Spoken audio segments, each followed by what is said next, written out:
SEGA.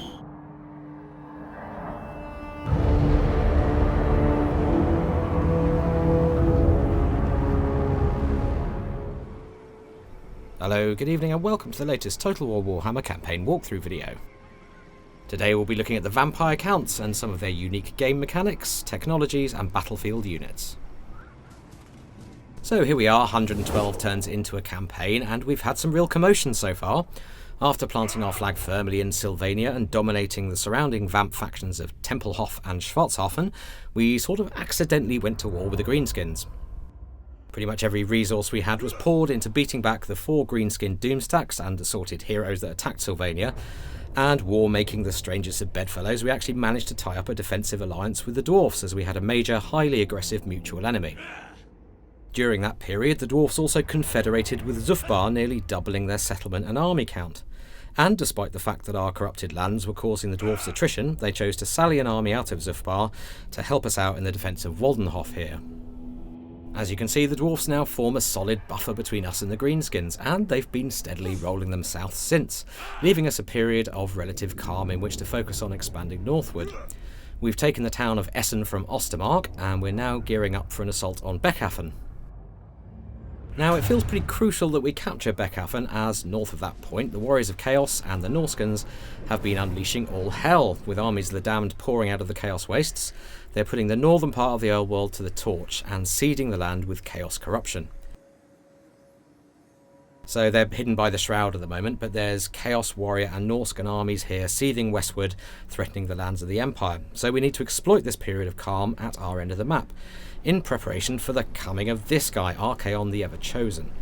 Now, his army is currently encamped, as is the one next to him, probably recruiting, and actually this one seems to be exuding some kind of tentacular effect, so whatever is in that army is likely to be very nasty. So yes, Beckhafen is the point at which we're aiming to draw our line in the sand and mount the stoutest defence we can muster. After that, hopefully we can beat the Warriors of Chaos back from whence they came. Now, if we look at our objectives, one of our key victory conditions is to bottle the hordes back up in the Chaos Wastes and ensure that Archaon himself is at least wounded. Now that's going to take some work, some powerful armies and some clever military manoeuvring. Our short campaign objectives also require us to knock out the Empire, which is no mean feat in itself. If we wanted to play for the long objectives, however, we'd also have to take care of Bretonnia and tackle that increasingly vast dwarf empire. In terms of military might, we have a few armies in the mix, but less than we did have. After a recent and rather costly drive to max out our city development, we now have access to some of the highest tier units in the vampire roster. Checking the building browser in our home city of Castle Drakenhof, you can see that we're now capable of recruiting Terrorgeists, Svargolfs and Hexwraiths. We're currently in the process of replacing our skeleton hordes with these much more powerful units provided by higher tier recruitment buildings, in effect trading quantity for quality. And as you might expect, our turn-by-turn army upkeep costs are therefore beginning to spiral. We're now in a situation where we really need to make some land grabs, and these northeastern human territories are our best hope for that. Recruitment for the Vamps is done in 2 ways. Like any race, you can of course recruit units from buildings that you've built in certain provinces. The second way is to raise the dead, and this is done instantly. You get them the turn that you raise them. Now, corpses are plentiful in the old world, and wherever your lords are, they'll be able to raise from a limited pool of low-tier zombies and skeletons, which will replenish over time. However, large battles with high death tallies tend to seed the ground with a surfeit of corpses, increasing the odds of higher level undead appearing in the pool, and once the dust of the conflict has settled, you'll get an epic battle site marker like this one. Assuming you've already unlocked access to higher tier unit types through your buildings already, and if the sheer number of corpses resulting from such a huge battle is high enough, you may be able to raise those elite units from the ground. Manfred here is next to one such battle site, and you can see that the number of dead generated in this battle must have been pretty high because he has access to a much wider range of units, including Crypt Ghouls and Black Knights. Now, this isn't just a convenient way to bolster your armies with better quality troops when you're far from home. It also gets you thinking about how to generate rich, non-civic recruitment zones on the map. Maneuver 2 powerful enemies into war with each other through some Machiavellian diplomacy, draw them into mass conflicts like this, and your armies can benefit from the plentiful dead. Heinrich Kemmler was the legendary lord we chose to begin this campaign with. Manfred only came on the scene recently, and here he is besieging Beckhafen. He's up to level 12 now, and we've put a lot of points into his Lore of Vampires spell chain. If we want to see how those spells look in combat, we can simply right-click them and get an animated view of the spell at work in the spell browser.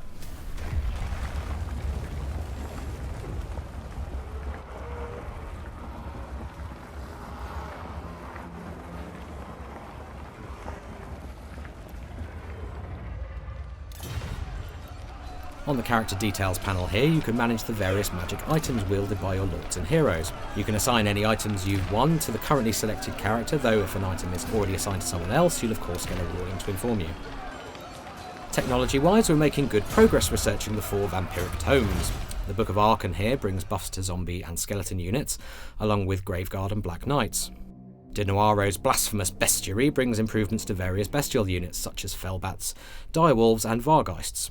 Master of the Swarm is actually an excellent early win as it brings some much needed survivability to your otherwise unarmoured and slightly brittle Fellbats. The Lamian Book of Blood improves many campaign game aspects such as growth, diplomacy and the spread of vampiric corruption. Now corruption is obviously a really important part of the Vampire Counts gameplay, and you can find plenty of detail on that in our recent Rally Point video. And finally, we're just beginning to make headway into the Liber Necronomica, which improves Crypt Ghouls and Horrors, Cairn Wraiths, Hex Wraiths, and reduces army attrition damage, which is super helpful when your armies are marching on uncorrupted or chaos-corrupted ground. We're currently researching Soulbinder in order to reduce the recruitment and upkeep costs of our newly available Hex Wraith cavalry, as they are expensive units, but as you'll see, there are some very good reasons for that. Among other fearsome high-tier undead units, Manfred is marching with some Hexwraiths in tow, so let's take a closer look at them. While the physical stats of the Hexwraiths don't look all that meaty in terms of raw numbers, it's their various traits which make them uniquely powerful. First off, they have super high physical resistance, making them all but immune to regular or non-magical damage. They also cause terror, which brings a major morale debuff to whoever they're fighting. But it's their attacks which are perhaps their most impressive aspect, as they do a combination of armor-piercing, flaming and magical damage, the latter ignoring the majority of regular armor and enabling Hexwraith to literally scythe their way through most unit types. In short, these are some of the best cavalry in the game, and that is reflected in their high upkeep cost. And Manfred is also fielding a Terrorgeist, and this really is the pinnacle of the Vampire Counts roster. A winged, terror-causing behemoth, it has poison attacks and does a staggering 280 points of armor-piercing damage. And as if that wasn't enough, it's also capable of regenerating hit points during the course of a battle. Being a desiccated bag of magically bound bones, however, it is somewhat susceptible to fire damage. So if you're facing one in battle, your flame spells will definitely have a priority target. Okay, we're going to leave Heinrich and the Vampire Counts there for now. Tune in again soon when we'll be taking a closer look at these terrifying high-tier undead units in battle.